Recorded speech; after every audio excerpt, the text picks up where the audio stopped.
Em agosto de 1983, dezenas de oficiais do departamento do xerife do condado de Henderson foram acionados em decorrência de um desaparecimento no reservatório de Cedar Creek Lake, no Texas. A pessoa desaparecida era um morador local chamado Jimmy Don Beats. As buscas seriam concluídas sem sucesso após 3 semanas de rondas por toda a região do reservatório. Jimmy era um bombeiro aposentado da cidade de Dallas e o seu desaparecimento criou comoção por parte do corpo de bombeiros que também participaram dos vários dias de buscas.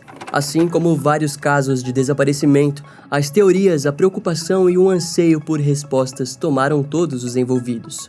E para piorar, o encerramento do caso traria à tona uma história brutal e totalmente inesperada que envolvia não apenas Jimmy, mas como também outros 4 homens. No vídeo de hoje vamos contar sobre o desaparecimento que marcou o condado de Henderson em 1983. Então já deixa o like nesse vídeo e ativa o sininho de notificações que eu te conto tudo.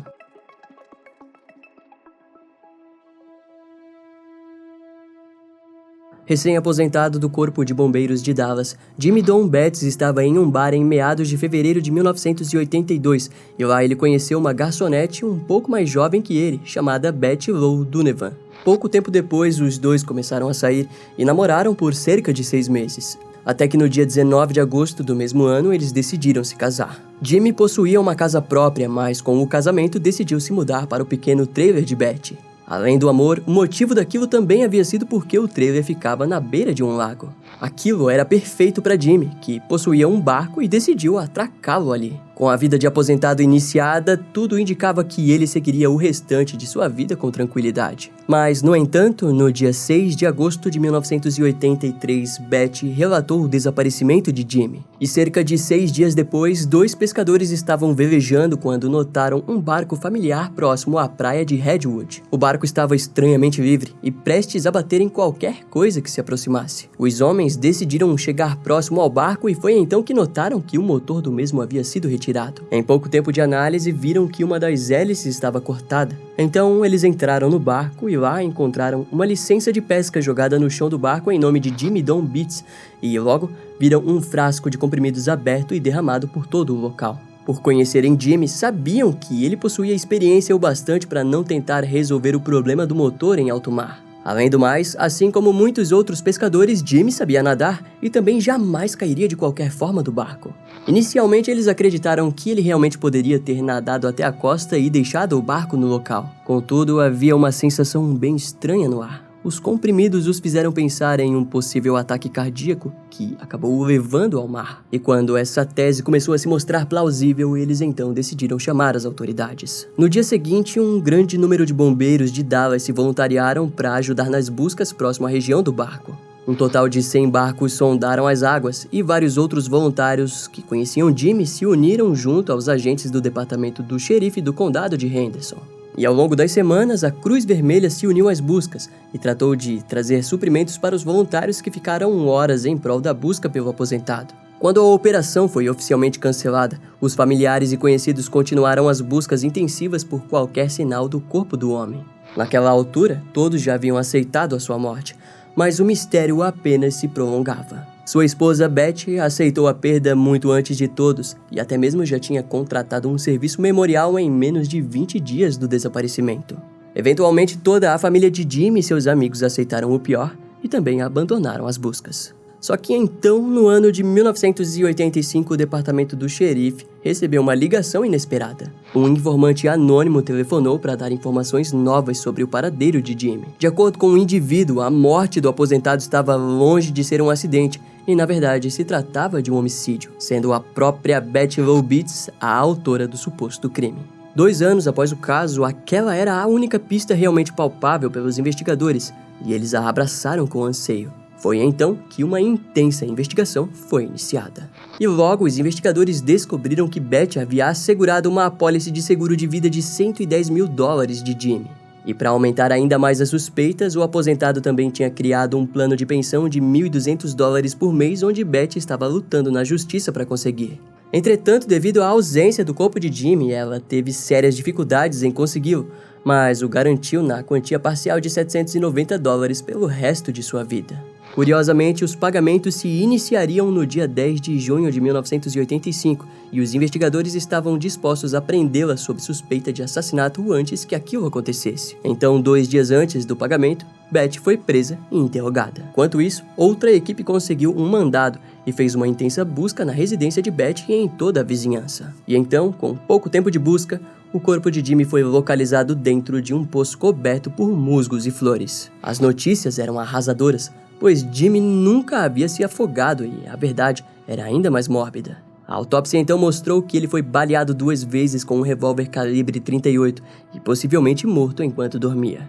A equipe forense, ao terminar as buscas, encontrou mais vestígios, os quais apontaram para um galpão de armazenamento na parte dos fundos da residência de Beth. Nas redondezas foram encontrados os restos mortais de outra pessoa. E no mesmo dia, os restos foram identificados como pertencentes a Doyle Wayne Barker, outro ex-marido desaparecido de Beth. Assim como Jimmy, Doyle foi baleado cerca de 3 vezes e possivelmente também foi morto enquanto dormia. Doyle estava desaparecido desde 1981 e todos acreditavam que ele tinha sumido por conta própria, principalmente devido à história que Beth costumava contar de que ambos haviam discutido visceralmente, até que ele disse que sairia para comprar cigarro e nunca mais retornou. Conforme essa série de informações era liberada, a pessoa anônima se apresentou às autoridades. Se tratava de um dos próprios filhos de Beth, Robert, que contou que não apenas ele, como também sua irmã Shirley, haviam ajudado Beth a enterrar o corpo de Doyle em 1981 e o de Jimmy em agosto de 1982. Robert relatou que sua mãe um dia simplesmente disse para ele demorar para voltar para casa, porque mataria Jimmy. Cerca de 3 horas depois, ao retornar, ele descobriu o corpo baleado do seu padrasto e decidiram fingir que um acidente de barco tinha acontecido. Robert foi até o barco, arrancou o motor e cortou uma das hélices enquanto Beth espalhava os documentos e os comprimidos pelo chão. Em seguida, empurraram o barco sem piloto em direção ao centro do lago e deixaram a água fazer o resto. Por 2 anos, Beth apenas seguiu o drama trágico de ter se tornado uma viúva, mas naquele instante estava prestes a pagar por sua extensa lista de crimes. E para entendermos os seus crimes, precisamos conhecer quem foi Beth. Beth era filha de Louise e James Donovan, 2 alcoólatras que moravam na cidade de Roxboro, na Carolina do Norte, e em um casebre de madeira que não contava com água e eletricidade. Lá, eles tiveram Beth no dia 12 de março de 1937. Quando ela tinha 5 anos, a família se mudou para Danville, na Virgínia. Foi então que Beth teria sido supostamente agredida sexualmente pelo seu pai e por outros homens. Alguns anos mais tarde, a sua mãe teve um ataque psicótico e precisou ser internada. Com isso, Beth foi deixada completamente sozinha, tendo que cuidar dos seus 2 irmãos mais novos. Sua mãe acabou retornando, mas sofreu mais um ataque e foi novamente internada. E com 15 anos, Beth se casou com Robert Franklin Branson e saiu de casa em julho de 1952. No ano seguinte, ela teve a sua primeira filha, Faye, e após quase 2 anos de casados, Robert abandonou sua esposa e filha. Em resultado disso, Beth tentou suicídio e foi internada sob cuidados. Mas 6 meses depois, Robert retornou e o casal teve mais uma filha chamada Connie. Então, em meados de 1954, a família se mudou para Mesquite, no Texas. E entre o ano de 1959 e 1966, Beth teve mais 4 filhos, sendo eles Shirley, Phyllis, Richard e Robert. Já nesse período, Beth passou a se sentir ainda mais infeliz e decidiu frequentar bares, onde paquerava com vários homens diferentes. Mas o seu marido, Robert, no entanto, não se incomodava com isso e sim com o evidente alcoolismo que Beth aderiu. Com isso, o homem acabou pedindo divórcio em 1969. Ao que conta a história, Beth teria ficado completamente desolada com o divórcio, pois Robert supostamente foi o único homem que ela realmente amou. Após a separação, seus problemas com o álcool pioraram. Então, em julho de 1970, Beth se casou com Billy York Lane, que a rendeu um nariz quebrado e uma ordem de restrição. 1 ano depois, o casal se divorciou, mas Billy se apresentou um homem obcecado e passou a ameaçar Beth. Com isso, no dia 18 de janeiro de 1972, a mulher atirou no homem e foi presa por tentativa de homicídio. Beth só não permaneceu na prisão porque Billy confessou que havia ameaçado primeiro. As acusações foram retiradas e o casal decidiu se casar novamente, mas o casamento durou apenas 1 mês. O fracasso fez com que Beth procurasse outro homem, se casando então com Ronnie Trecold, na cidade de Dallas, no Texas. O relacionamento com Ronnie tinha tudo para dar certo, Foram 4 anos de namoro até que se casaram no dia 16 de fevereiro de 1978. Mas após um mês de casados, Beth tentou atropelar Ronnie com o seu veículo. E a motivação para aquilo era de que Ronnie era um homem abusivo e violento. Foi então que, em agosto de 1979, Beth foi presa e acusada por cometer atos impróprios em público. Na delegacia, ela explicou que estava apenas frequentando um clube de topless e que não havia feito nada do tipo. Ronnie não gostou nada daquilo e então pediu o divórcio. Alguns meses depois, Beth já se casaria com Doyle Wayne Barker. O casamento duraria pouco mais de 2 meses, até o desaparecimento de Doyle, no início de 1981. Diante de todos, a única que sabia o que tinha acontecido era Shirley, que se lembrava bem da conversa com sua mãe.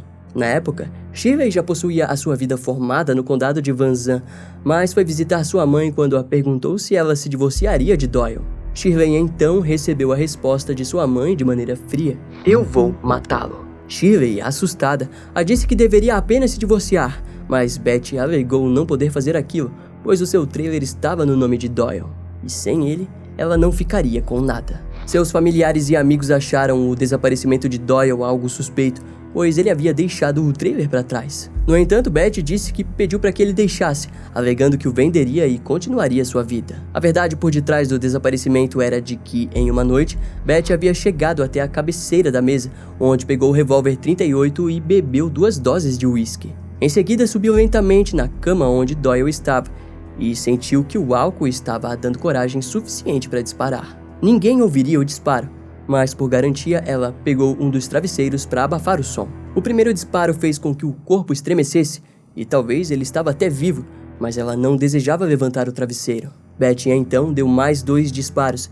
e Doyle soltou seu último gemido, que talvez tenha soado mais alto do que o próprio tiro. Na noite do assassinato, Beth passou a madrugada quase que em claro para limpar todo o lençol da cama, toalhas, travesseiros e a sua roupa de dormir. Então ela tomou um banho quente e limpou o sangue de todo o seu corpo. Ao deitar na cama, Beth dormiu como uma pedra e satisfeita por ter se livrado de algo que considerava péssimo para sua vida. No dia seguinte, Shirley encontrou sua mãe e soube de todos os detalhes. Juntas, elas levaram o corpo de Doyle para o quintal e o enterraram em uma cova que já estava pronta há dias. E mais tarde construíram algo em cima, e Beth estava confiante de que ninguém descobriria sobre o verdadeiro fim de Doyle. Foi então que, em 1982, ela trombou com Jimmy Don Beats no bar, o qual receberia um destino tão parecido quanto o de Doyle. Os seus atos a levariam para o dia 11 de julho de 1985, quando foi acusada oficialmente pelo assassinato de Jimmy. A motivação do crime foi registrada como uma forma de conseguir ganhar todos os benefícios da apólice de seguro da vítima, mas ela tentou alegar que só teria descoberto sobre as apólices 18 meses depois do desaparecimento do seu marido. No entanto, a testemunha e membro do Corpo de Bombeiros de Dallas, Danny Burris, contou que pouco tempo depois do desaparecimento de Jimmy, ela o procurou para perguntar sobre os benefícios que teria caso não encontrassem o corpo. Além de que Danny contou que um dia encontrou Beth completamente distraída e festejando, enquanto todos se preocupavam com o paradeiro de Jimmy. Quando o julgamento começou, a acusada se virou contra um dos seus filhos e disse que ele era o assassino. No tribunal, a promotoria ganhou liberdade para falar sobre o caso de Doyle, mas não possuía uma acusação formal devido à falta de provas. De início, Beth também acusou Shirley pelo assassinato de Doyle. Em contrapartida, Shirley testemunhou contra a sua mãe e contou sobre os planos que Beth havia contado de como faria para matar Doyle. Shirley admitiu diante o júri que ajudou na ocultação do corpo de Doyle, mas também disse que a mãe ter o matado enquanto dormia dificilmente poderia ser chamado de autodefesa. A defesa chamou o, na época, novo namorado de Beth, Ray Bonney, que testemunhou que sua namorada era inocente e que nunca demonstrou nenhum tipo de desvio de personalidade. E curiosamente alegou que ela nunca deixou que ninguém cortasse a grama do quintal. No dia 11 de outubro de 1985, o júri a considerou culpada pelo assassinato de Jimmy Don Beats. Sua sentença foi a morte. Porém, mais tarde, o Tribunal de Apelações Criminais dos Estados Unidos reverteu a sentença e a promotoria pediu um novo julgamento. Em 1989, a sentença de morte de Beth Lou Beats foi mantida. Os jornais deram a notícia: Beth seria a primeira mulher a ser executada no Texas desde 1963. Os familiares de Jimmy ficaram satisfeitos com a sentença. Ao mesmo tempo, várias pessoas acreditavam na inocência de Beth. Entre eles, Bree Buckner, membro do Conselho de Violência Familiar do Texas, que relatou acreditar que Beth sofria de transtorno de estresse pós-traumático e que fez a cometer todos os crimes. Por aquele motivo, para muitos, a sentença de morte era totalmente injusta. Quando Beth se deu conta daquilo, ela decidiu que tentaria lutar mais uma vez. A equipe de defesa tentou lutar, mas nem mesmo o governador George Bush aceitou conceder clemência à assassina Betty. Na época da sua campanha para presidente, George Bush recebeu várias ligações sobre a sua decisão. Contudo, ele manteve a sua postura e disse que a opinião popular não ganharia diante o sistema judicial dos Estados Unidos. Ele alegou que acreditava que o sistema havia revisado o caso várias vezes e que a sentença estava correta. Até mesmo o Conselho de Liberdade Condicional e Perdões do Texas anunciou ao dizer: Betty Lou Beets nunca confessou ou mostrou remorsos por suas ações e não mostrou evidências suficientes de que a violência doméstica a levou a cometer o crime. No dia 24 de fevereiro do ano 2000, Betty recebeu a injeção letal. Não houve refeição final e nem últimas palavras. Diante de todos os espectadores, Betty evitou contato visual, mas sorriu para os seus familiares. Na época, a criminosa possuía 5 filhos vivos, 9 netos e 6 bisnetos. Antes do dia da execução, Betty disse que esperava que eles lembrassem dela como a amante matriarca da família. E disse sentir tristeza por ter causado dor nos familiares de suas vítimas, e também alegou que não era a verdadeira responsável por aquilo. Algumas fontes dizem que durante os seus anos no corredor da morte, Betty sentia pavor do dia da execução. Diante aquilo, muitos achavam que ela surtaria, mas sua calmaria a garantiu um procedimento de 10 minutos. Betty Lou Beets foi declarada morta às 6h18 do dia 24 de fevereiro de 2000. Ela possuía 63 anos e era a presa mais velha a ser executada pelo estado do Texas. O seu corpo foi cremado e espalhado em cima do túmulo de sua mãe. O filho de Jimmy, James Don Beets, relatou que a execução de Betty não traria o seu pai de volta, mas mesmo assim sentiu que a justiça havia sido feita. James também deixou claro que acreditava que o seu pai não havia abusado de Betty, mas que se tivesse, ela poderia ter lutado diferente frente aos abusos e não simplesmente matado de forma tão fria e covarde. Ao fim, ele diz lamentar que Betty Lou Beets foi relembrada por todos esses anos, enquanto seu pai apenas foi cada dia mais esquecido por todos.